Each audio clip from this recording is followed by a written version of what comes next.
Hello, this is Bobby at Copel TV Repair with a functionality proof video of a Samsung power supply BN44-0690 used in a 64-inch TV that was returned to us. It was sold and shipped on the New Year's Eve, apparently, to a customer whose name was Peeters, but I will put it in the title of the video.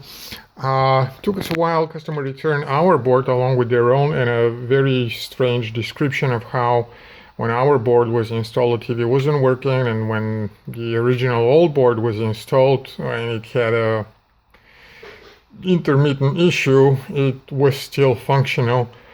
We gave several different offers as to why this might be. Of course, we don't know why it is.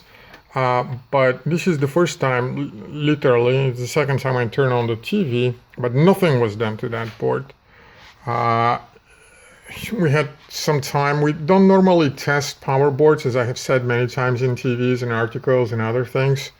We usually bench test power boards because this is pretty reliable 99.9% of the time. And for many boards, we don't even have a whole TV. Well, it just so happens that for this one we do.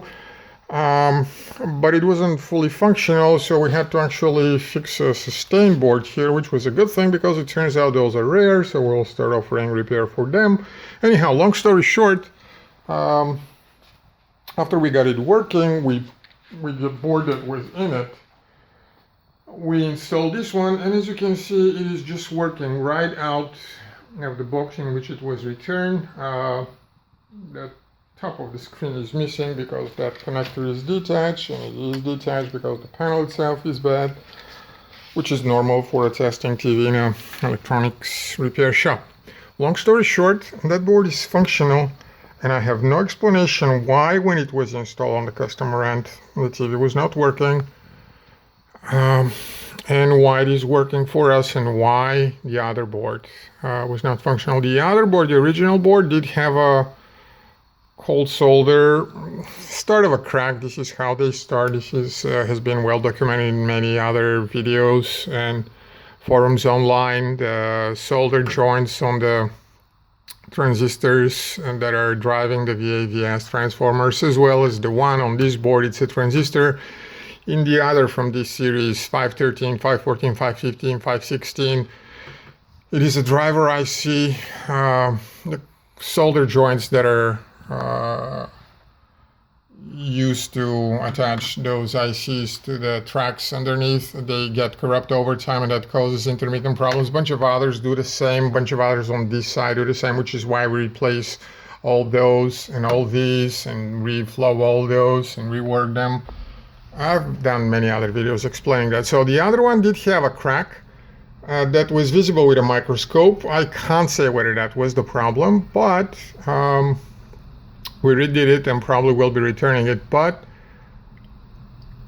again, if there was a problem on the other side with this board, and we have not changed anything. Either there is an intermittent problem and it's working now, and it wasn't working there, and I honestly doubt that. It's absolutely possible, but I doubt it, just because we have done so many of them.